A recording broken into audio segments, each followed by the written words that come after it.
Madame, Monsieur, bonjour. L'Afrique du Rire est de retour.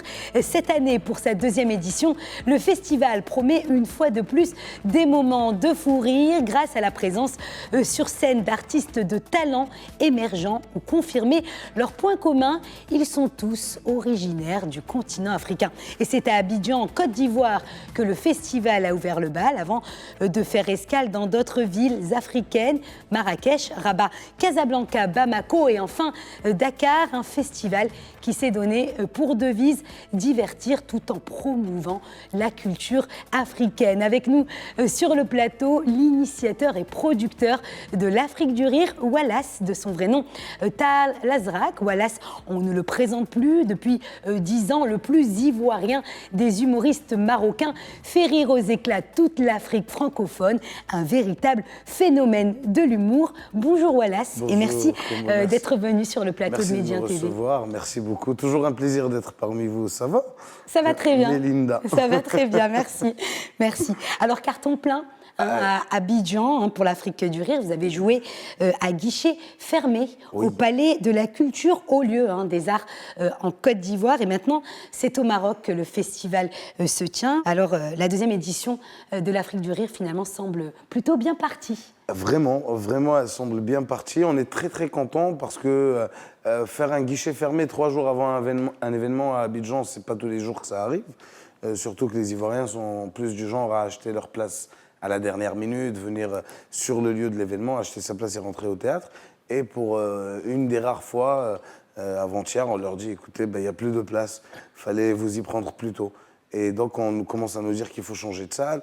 On a dû rajouter 250 chaises, c'est-à-dire qu'on a reçu 1750 personnes dans une salle qui en prend 1500. Et on a dû refuser après plus de 200 personnes. Malgré avoir rajouté 250 chaises, on a dû refuser 200 personnes. On était très contents parce que le pari est réussi. L'Afrique est présente. C'est un festival qui est réalisé par des Africains pour tout le monde. Et ça montre que nous aussi, on peut et on sait faire des grandes choses au final. Alors justement, le thème cette année de l'Afrique du Rire, c'est Unis par le rire. Alors finalement, en allant plus loin, vous avez aussi envie de créer, je dirais, des ponts, un trait d'union entre les pays justement africains à travers ce festival itinérant. Alors quelle a été votre ambition au départ lorsque vous avez décidé justement de créer ce festival? Notre ambition au départ était très simple.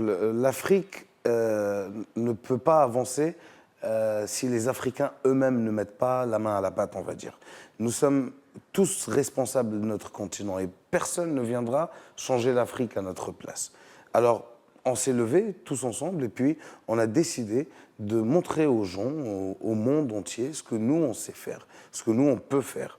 Hier, on était très heureux de voir dans le public, avec des petits micro-trottoirs que notre équipe a fait, de voir des gens dire qu'ils sont venus de France, d'Irlande, d'Allemagne, exprès pour l'événement. Et on s'est dit, au final, on a peut-être même dépassé l'objectif qu'on voulait atteindre. C'est-à-dire unir par le rire. On a même réussi à faire traverser des gens l'océan pour venir vers notre continent. Et au final, je pense que... Excellent. Et c'est exactement ça qu'on voulait qu'on voulait faire. Nous, notre objectif étant de mettre l'Afrique à la lumière. Je pense que c'est bien parti. Et alors, quelle est la nouveauté cette année du festival? Cette année, la nouveauté du festival, donc, c'est des nouveaux artistes, des artistes, des belles têtes d'affiche, on va dire, des artistes assez appréciés, même très appréciés au Maroc, notamment Rachid Badouri qui est avec nous au Maroc, Patson, Digbe Cravat, Gou Michel, Adama Daiko, Tatiana Rojo. Ce sont des artistes qu'on ne présente plus. Ces gens-là sont des légendes vivantes sur le continent africain. Faut voir quand ils rentrent sur scène l'émeute que ça crée, les cris qu'on entend et c'est juste exceptionnel. Nous avons aussi Saïdou Abacha, qui est quelqu'un d'assez exceptionnel, qui, je pense que vous l'avez déjà vu, rentre sur scène avec une petite guitare et fait des proverbes, mais des proverbes à mourir de rire, mais qui ont tellement de sens. Donc la nouveauté cette année, c'est véritablement des artistes, de nouveaux artistes. Des nouveaux artistes, une nouvelle mise en scène, un nouveau décor. On va dire que les choses tournent autour d'un point. Malheureusement, je ne peux pas vous en dire plus parce que je ne veux pas griller le spectacle, mais il faut venir pour le voir. Alors, l'humour ivoirien est différent de l'humour marocain, de l'humour guinéen. Alors, comment vous avez réussi finalement à travailler ensemble? C'est un pari finalement de mélanger les genres et les styles et réussir à faire rire tout le monde. Bien sûr. C'est un pari de mélanger les genres et les styles et même les générations. Parce que dans ce festival, on a sur la même scène des générations différentes. On a l'ancienne génération, on a nos prédécesseurs à nous. Moi, Adama Daïko, aujourd'hui, qui partage la scène avec moi, est quelqu'un qui a bercé mon enfance. Dick Bekravat et Gou Michel, c'est pareil. On parle de 35 ans, 40 ans d'expérience. C'est plus qu'un honneur pour nous de les avoir, ces gens-là, à côté de nous. Et puis, on a aussi la nouvelle génération, c'est-à-dire ceux qui ont été mis à la lumière il y a 5-6 ans et qui cartonnent en ce moment. Et puis, on a aussi cette diaspora ivoirienne, marocaine, camerounaise, guinéenne, qui vivent à l'international, donc en France ou au Canada ou dans d'autres pays d'Europe et qui sont toujours dans notre cœur et qui portent toujours l'Afrique dans leur cœur. Et qui se battent toujours pour porter l'Afrique au plus haut niveau. Finalement, c'est ça le dénominateur commun, en fait. Exactement. Je pense que le dénominateur commun, c'est réellement de se rassembler autour de l'Afrique afin de rassembler l'Afrique. C'est ça un peu l'idée. D'accord. Alors, n'a pas le sens de l'humour qui le veut, on le sait. Mais est-ce qu'on peut dire justement que nous, les Africains, eh bien, on a le sens de l'humour. On a plutôt même, je dirais, la vanne facile. Est-ce qu'il y a un humour africain, selon vous, Wallace? Non. Je pense, oui et non. Allez, on va dire, faut dire les choses telles qu'elles sont. Oui et non. Il y a un humour africain et en même temps, il n'y en a pas. Pourquoi je dis ça? Parce qu'il y a un humour africain à partir du moment où moi, je vais venir sur scène et je vais vous raconter des anecdotes que j'ai vécues dans des pays d'Afrique. Et à ce moment-là, on peut appeler cet humour-là un humour africain. Après, est-ce qu'il y a un humour qui fait rire que les Africains? Non. C'est universel. Exactement, l'humour est universel. Après, je pense bien sûr qu'il faut adapter ces textes. Si je viens vous parler de la tradition ivoirienne au Maroc, vous n'allez pas forcément comprendre de quoi je parle, ou alors je dois vous expliquer avant. Parce que la tradition, pour la comprendre, il faut vivre en Côte d'Ivoire. Mais bien sûr, si je viens vous parler de ce que j'ai vécu à l'aéroport de Kinshasa, d'Abidjan ou de Bamako, ça va vous faire rire. Vous allez comprendre comment ça se passe de l'autre côté. Vous allez, sans même le vouloir, faire une balance dans votre tête en vous disant « Est-ce que ça se passe de la même façon que chez nous? Est-ce que c'est mieux? Est-ce que c'est moins bien ?» Et au final, c'est ça l'humour. Vous en riez, vous constatez. Alors parlons à présent de vous. Vous êtes humoriste depuis plus de 10 ans. Vous avez à votre actif plusieurs festivals, dont 6 éditions du Marrakech du Rire et 2 one-man show. Alors vous êtes né au Maroc et vous avez grandi et vécu en Côte d'Ivoire. Et vous avez souvent dit d'ailleurs dans les médias que le Maroc était votre terre-mère et la Côte d'Ivoire le père qui vous a vu grandir. Alors vous avez un rapport très particulier justement avec vos deux pays. Est-ce que cette double culture, finalement, vous inspire dans l'écriture de vos spectacles? Énormément. Je pense que c'est que cette double culture qui m'inspire au final. Je suis autant marocain que je suis ivoirien. Je peux ni cracher sur mon pays père ni sur mon pays mère. Je veux dire, n'importe quel être humain normalement conçu a un père et une mère qu'il aime et qu'il aime de la même façon. J'aime autant le Maroc que j'aime la Côte d'Ivoire. La Côte d'Ivoire m'a donné des choses que je n'attendais pas dans ma vie, elle m'a tout offert. Le Maroc, c'est dans mon sang, en fait, de me d'y aller, comme on dit. Donc, effectivement, c'est très important pour moi, cette double culture, et elle m'aide énormément parce que j'ai la chance de pouvoir être à cheval entre ces deux pays-là, et puis, au final, de constater à quel point on est pareil, on n'est pas différent. Au final, on se rend compte que les Africains, quand je dis ça, je vous donne par exemple un exemple, que ce soit au Maroc ou en Côte d'Ivoire, on a un respect incommensurable pour notre père et notre mère, pour nos parents. Ce qui n'existe pas forcément aux États-Unis ou en France, etc., parce que les cultures sont différentes.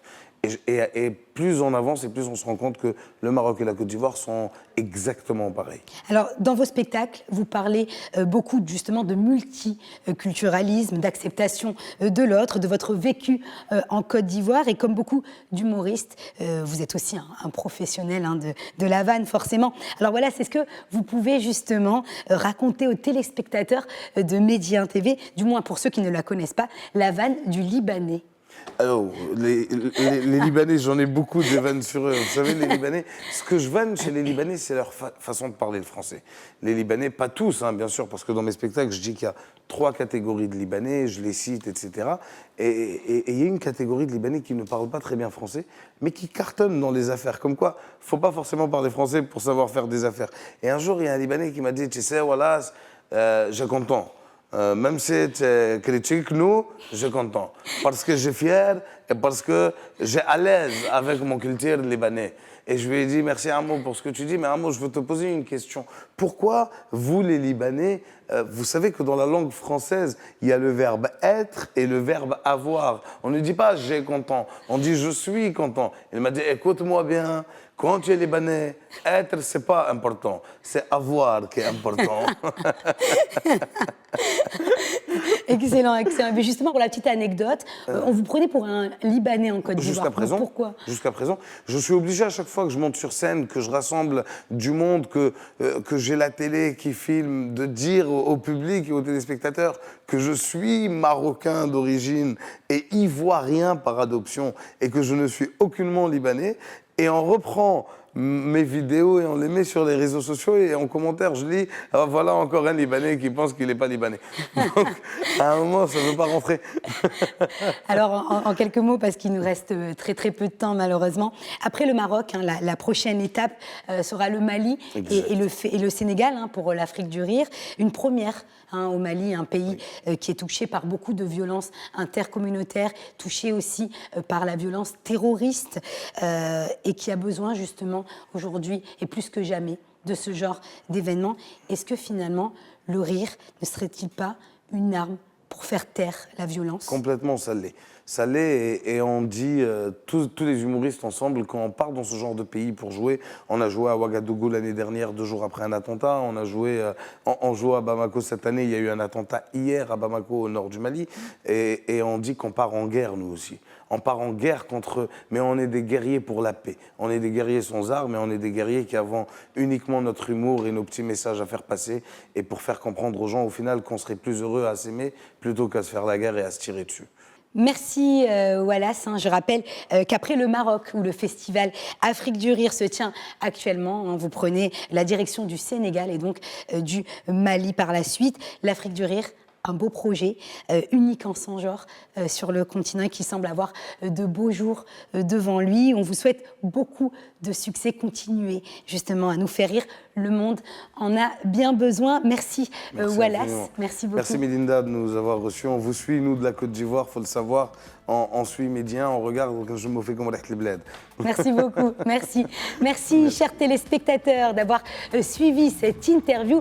Restez avec nous, l'information se poursuit sur notre antenne. Portez-vous bien.